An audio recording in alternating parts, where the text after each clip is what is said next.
Okay, so it is so good. I love Escobar C. Like, I feel like they kind of just dropped that and threw it to the wayside because they really wanted to inject LA into the Carmelo and Andrade thing, which I kind of thought was very unnecessary at first. Like, he did fuck up the integrity of the 7 match thing. But it all ended up being like great and like very entertaining. But I feel like they could have kept LA Knight really focused on Santos, and like I really love his like mocking, but like it actually sounds good. Escobar C, because like even just like 3 syllable names, like I always want to say yeah after it, like CM Punk, yeah. Like I always want to say yeah. So the fact that like it's like catching on, I'm like, yes, everybody do this, please, thank you. It's fun to say. It's fun to say AJ Lee, yeah. Like it's so fun. Um, Oh, but anyway, this promo with Legado del Fantasma and LA Knight was great.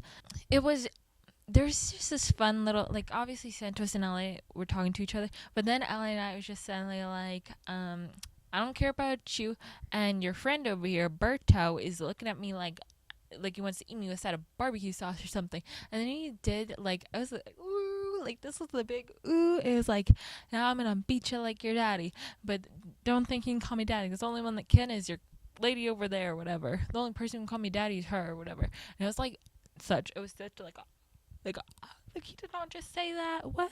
But then Berto like goes crazy and goes ham on him. Um, but anyway, this was great. I loved this match. He just LA Knight knows how to energize the fucking crowd. Like it was so good. But after this, Shinsuke is back, and I don't know why. Maybe it's because I feel like WWE doesn't trust in LA Knight as much as they do Seth Rollins. Like, I mean, that's just obvious, like basic, duh. They don't trust in LA Knight as much as they do Seth Rollins. Like Seth Rollins, like he's their guy. But I do feel like LA could lose the title. Like, not now, not this first match, because that'd be crazy. No build up, lose to Shinsuke. No, that's crazy. But like when Shinsuke and Seth were like going at it before, I just felt like they're not gonna do it. Like they should give Shinsuke the title, but they're not going to. I feel like in this situation they might give Shinsuke the title. I don't know. I really feel it. And then I feel like LA Knight could be in the main picture scene, like right around WrestleMania or right after. Maybe he really gets a big shot at Backlash or something. I don't know. But I just feel like this could be that time that LA Knight loses it. Or this could be who LA Knight loses it against. Not this first match coming up at Survivor Series. But I feel like he could lose it to Shinsuke. Going to Santos and LA's match real quick, I just want to say Electra's bejeweled bodysuit, she looks so fucking good. She looks so good. But I love how the detail, the craziness of the gems and like the geometricness of whatever her bodysuit, she looks so good. I love how she was like had her hair pinned back. So it's like that's not like artwork that you cover. You know what I mean? Like if she had like you don't want to do crazy hair with that look, really, but like you don't just want to keep it down either because it will hide the amazing like detailing, whatever. So like the pinned back look, so good. Like it's smart choice. So Wise Man is back. Paul Heyman, he looks so good. I feel like he's mocking Solo. I saw someone else say this first. This is not my idea, but I heard them say, I was like, yeah, it does seem like he's mocking Solo, like with his outfit, like the blazer, the red. It's like it's kind of like what Solo's been wearing, like when he's like, the well, I'm not gonna put up the one, but when he's saying he's a tribal chief, and like this is something real quick. I think that someone on the fucking bloodline should do. So you know how Jacob, he's like this, like I love you Solo, and like Tomatonga has his yeah yeah yeah yeah yeah. Yeah. I feel like the eye patch should have been Tongaloa's thing permanent because that was just so good. But I feel like because like Jacob's always like praising Soul like this prank. I feel like this is gonna sound stupid. I feel like Tongaloa could do something like this with his thumb, because like Solo, the Samoan spike is like his move. He could go like this. Wait, can you see? Like, and then go, or maybe Solo should have it because it goes into the spike. Like whatever, I like that. Like it's like trying to, maybe that's just too like, I don't know, like specific religion or whatever specifying, but like I don't know, Jacob prays. It's like I'm praying to Solo. Like you might as well. Oh, and like when I saw Paul, I was like, yeah, oh my god, Paul, wise man. But I got really, really nervous because I was like, oh, you're coming here to bring a fifth? I was like, please don't be Brock Lesnar. Please don't be that creepy poo-poo loving piece of shit. Please. Oh, he'll love being called a piece of shit. He's like, I'm saying you're one with your true love. But I was so happy. I was like, please, please, please, cult of personalities, and it was, and I love it. And the drama, like, I love the drama. Like, Seth and Roman's drama, I don't know, I don't particularly care about that. But the drama of, like, CM Punk joining with the bloodline, the OG bloodline, to fight in War Games, and like Seth having denied it because he's like, I'm obviously not gonna team up with like fucking like mortal enemy Roman, and then CM Punk replacing what could have been his spot.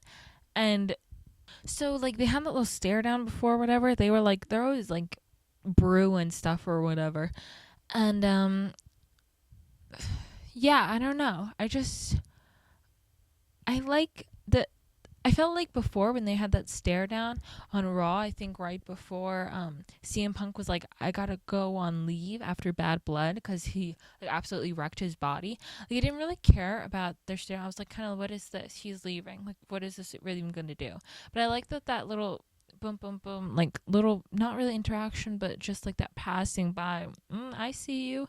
I like that happened, and it is now like CM Punk is like taking a spot that Seth could have had, and it's kind of like, I think it's gonna like anger Seth, even though he doesn't want to be in it, and he doesn't want to be like on Team Roman. He's like, I don't want CM Punk to be in it either. Like, you can't take my fucking spot, even though it was my spot.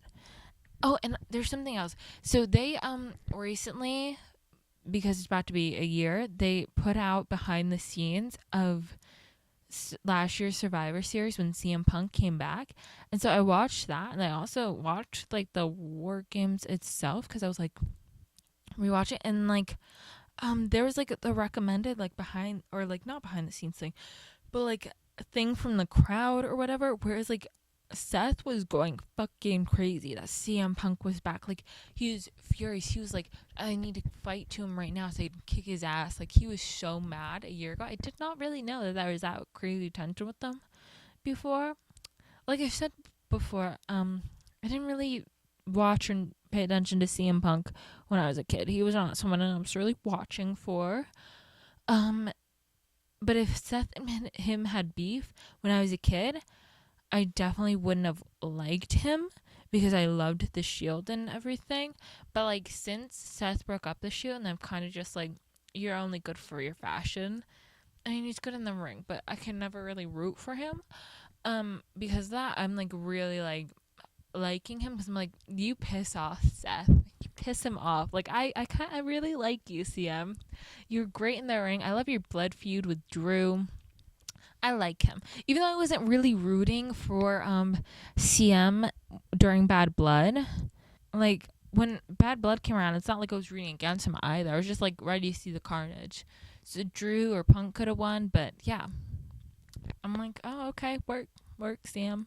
Okay, now I want to talk about with Chelsea during the triple threat to get to the qualifiers, you know, for the women's US title. She looked so good. She had a water themed outfit. I think she had like seashells on her cap. Like the frill of the like her water outfit just looked so good. She always looks so good. And I was happy to see Blair. Blair was there. And like I was like, she also looked good. Her gear was great, but it's like, wow, where they brought you out of storage? Like, yay! I was happy to see Blair. I love her double stump. Like, she does such a harsh like double stump on people's back all the time. I'm like, that's so devastating. I love it. Go Blair. Um, but Bianca was in the match also. She was great. But I was nervous because I was like, oh no, Bianca's in this match. Like, is Chelsea gonna win? Like, Chelsea needs to win. And they like found a smart way to like get rid of her. I hate that Chelsea always has to win these triple threats by like something wonky happening. Like, she's great. Like, she can go in the ring. But of course, like Bianca, one of your top people, like a face of the company, you don't really want to write her to be weak. But yeah, I wish that Chelsea could have won with Bianca there still, but it's okay. Because Bianca had to go check on her partner because Jade was beat down and bloody. And of course, people are thinking like probably maybe like Liv and Raquel because they like beat on Bianca and Jade like a week ago or something before that. But I honestly think it was like Bailey so she can get into like she can open up a spot to get into Survivor Series War Games, or it was Bianca because she's like, I'm tired of being a tag team, like I don't want to be in the main event. So she's like, I just feel like she was like kind of like, I don't know, split from Jade. So like anyway, I'm excited to see because it's gonna be that thing, you know, that thing where it's like when Carlito attacked Dragon Lee, but it was like real secret, so like Dragon Lee or so Carlito could replace Dragon Lee in the tag team match that was Ray and Carlito and Dom and I don't honestly remember who else was on like that tag. But it was them, and so Carlito attacked Dragon Lee so he could like take his spot in the WrestleMania tag, and then like they were blaming Santos, right? And then hacker Electra Lopez comes up and she's like, I got the footage.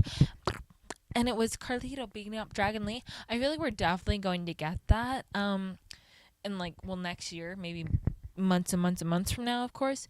But we're definitely gonna get that where we're gonna get footage of like Bailey or Bianca beating up Jade. And it's gonna be like, what? Please, please. I want heel Bianca our main roster. Jade would play a heel better than she'd play babyface. She'd have an easier time in that role, but sometimes you gotta push people. Because I'm a pusher. I push people. Push them to a new level that they didn't think they could reach. And I really want to see heel Bianca, but Bailey as a heel is way, way better as a babyface. Oh, same like Jade. Like, just Jade and Bailey as babyfaces works way better for them and their characters, and they work it better. Or maybe I'm just like, I'm like kind of unface Bailey because she was face after WrestleMania, and then they just like didn't do anything with her. I think maybe that's why I'm more like unface Bailey because she has been great as a face before. But I'm thinking of like Hugger Bailey, where I'm like, yeah, she was great. Like, more than like anything more recent, you know? The more recently, she's so perfect as a heel. And if you want to run back at all, her and Io, they kind of completely turned Io a face so quickly and suddenly. It just happened out of nowhere. I don't know. But, yeah, so if you want to have to run that back too, you might want to make Bailey the heel, and that she was the one that attacked Jade. But yeah. Okay, real quick thing. I know this is not like the point of their interaction. Like, I loved the drama between Kevin and Cody, and then like Cody went back and he was like extra mad and he talked to like Carmelo. I loved all that energy and extra like but I have a quick question. Did Cody rip his own shirt? Like, was he like? There's one time it's like on Cody, and then it goes to Kevin, and then like we come back, and the shirt is like ripped and hanging off, and like it's like a toga or whatever. I'm like, did you just rip your own shirt? Like, dude, chill out. I'm just like Cody, chill out. Or not chill out because I love the energy, but I'm like, it's like that thing where people like fire themselves up and they're about to get in a fight and they're like start slapping themselves. And I'm like, whoa, no, attack the other guy, rip his shirt. Why are you ripping your own shirt off, weirdo? Okay, Naomi and Bailey versus Stratton and LeRae. I like the match. There's not much to say. It's kind of just like building up the tension again. Of course, it ends in a brawl, and I just want to say that Liv also looks so good in the Mysterio beanie. A lot of people looking so good in beanies. Like, I love it. They look so good, and it's like. And I liked it that she wasn't afraid of Rhea initially. She was like, "Come on, bring it, come on," and then, I really liked that Raquel just was like, she took the hits, like she took the kendo hits, right? Like, yes, be that bodyguard, put your body on the line to protect your client, Liv. And so I liked that she boom boom and like, psh, and she like took it. She also hit. I feel like she hit like Candace too with the kendo stick. But yeah, babyfaces are kind of, winning the brawls on leading up to Survivor Series, so I think they're gonna lose. I really want to quickly say I love BFAB. There's sometimes people who like aren't on TV a lot or like aren't in the wrestling a lot and aren't shown, and they don't really have like they're not invested in time wise, but I don't know, there's something about them, a quality that's just like so alluring, and that's what I felt about BFAB honestly, since like she was in the Royal Rumble, and then she was like the manager of we bring the smoke, the Street Profits. Since she was like their manager, I really like her energy, and the way that she came out, this I feel like this is my first time hearing her entrance. No, because the Royal Rumble, but she like was so good. Her energy, or she's so good in the fucking ring, and just like she's so alluring. They need to do more with BFAB. They need to have her in more feuds or something.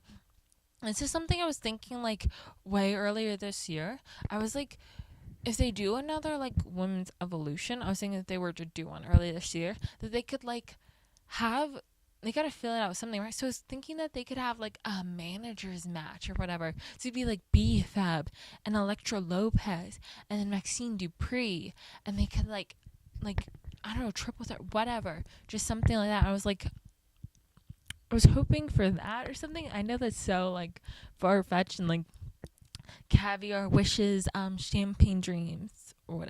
Champagne dreams, caviar wishes. I really can't remember. Whatever, Booker, whatever, Bookerism, and but that is like so delusional. I know it's never gonna happen. Electra, BFAB, and Maxine, but a girl can dream, and that is what I wished for before I even really saw like this aura. Because like I said, I wished that months ago, and like this was just so reaffirming because she just looks so good. She was so good in the fucking ring too. Oh, this is something I don't like about not just this match, but triple threats that I've been noticing a lot that WWE has been doing. They did it also with Bianca and Chelsea and Blair. And then honestly, I just, when the women are fighting, I just pay more attention than the men. They don't really remember if they did this in like any of the men's triple threats. Oh wait, there haven't been men's triple threats because they're not qualifying for a title. What am I thinking of? Oh yeah, well, Braun and Sheamus and Ludwig, but they haven't had any official match. So yeah, it's interference. So I wouldn't really be noticing with the men, but like I hate how when it's like a triple threat, but they turn into like a two-person match. Like they fight one person, fight him, get them out of the ring, and it's just two people fighting for a while. And then when the other person from outside the ring comes in, then the person who was just in the ring, one of them, they go out, and then it's always like a two-person. Like I feel like the really great example of triple threat, like most recently that I can think of, was LA Knight, Andrade, and Carmelo. At was the beginning of this month. Not Crown Jewel. No. Was it Crown Jewel? I don't know, but they had like a triple threat, and it was just so good recently. Like I feel like they were all really in it all at once, all together for a lot of it. So I don't know. I definitely be paying attention to that, to the and the other women's triple threats, to see if there's like two in the ring, one always on the outside. Okay, so now that Jade is injured though, I don't really know who they're going to replace her with. I'm really nervous. If I'm being honest, I want to say that I do not hate Charlotte Flair. I do not hate her. She is really entertaining. I like when she comes out. She always has the best fucking outfits. And like her energy is just like, I'm that bitch. Like she always like, she's not just like great in the ring, but she's like physically imposing because she's just so tall. Like she's always just looking like down on you, like like you're lesser. Like I love her energy, but I'm just really scared that like if Charlotte were to come back and be in a triple threat, like she's not losing. Like she comes back, she's not losing, right? So like, is she gonna be the replacement for Jade against Michin and Piper? Which worries me, because I want Michin to, make it through. I want like Michin or Chelsea in that final, so I don't really have to worry who wins.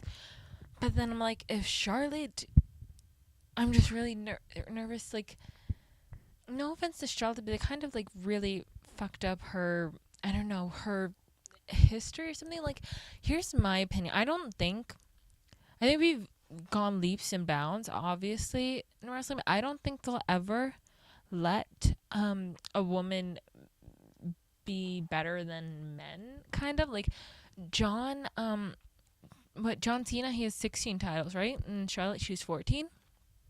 So they'll probably let her maybe win two more and tie with her dad, because they're definitely gonna have John get that extra one the upcoming year that he's about to be on, and like, and so he'll be like 17 and have the most in the company. So basically Charlotte has like two more times that she can win a title, and I'm like, are you really gonna bring her back and like have her be the inaugural women's US champion? Like, I feel like they'd want to do something big for one of her last two title runs, because I really do not think they will give her more than two, because they do not want a woman to have more titles than a man in the company. But, or like the most in the company, because obviously Charlotte has crazy more titles than a lot of men in the company. But I don't think she'll ever have the most. And so I'm like, if they are only going to ever give her two more title runs, then I think they might want to make it like a big deal and have her be the inaugural one. And so I think I worry. Like, I don't have the same problem with Zelina, right? Like, I was like, I don't know if they'll give Zelina the inaugural women's U.S. or intercontinental title, because she was already the inaugural women's queen of the ring. Like, that's why I think that they'll give that title to Lyra. But Charlotte, I believe, even with all her accolades, that they would want to bury her under a mountain of more accolades, Like, give her, but not too many, because John still has to have the bigger mountain. But yeah, I'm worried. Please don't have her come back and win, at least not the U.S. women's title and intercontinental. Neither of them, please. Like, I think she'll probably come back after, or maybe like go for Naya, or like maybe Tiffany will have it by then if it's after War Games. But like, I'm just like really nervous, and I hope that she doesn't. No offense. I feel like they really fucked up her like history with titles or whatever. Because like I said, I feel like they'll only give her two more because she can't have more than John. So the fact that they gave her so many in her shorter career, or like she's had a long career, but like she can definitely go for like another 15 years at least. Like she's got it. And I'm like, are they really gonna have her run those 15 years without winning a bunch? Like they like clustered too many title wins together and too many short reigns. Like they really kind of fucked over her resume with it. And so honestly, because of that, I don't know, I feel like I could see Charlotte going to a different company, maybe AEW or something, in like 5 years at least. I think I could see Charlotte definitely going to a different company. And I know 5 years is like a big bet to make, but like I said, I think she has another 15. So I think she could ride out the last like 10 of her career and like in somewhere like AEW or something. Um, yeah, so like I said, no hate to Charlotte, but I just really don't want her to come back and be in the US title picture. Um anyway, those were my thoughts on Saturday Night Main Event, some fights I didn't talk about in NXT, and general Raw and SmackDown last couple episodes that just all smushed together. Okay, bye.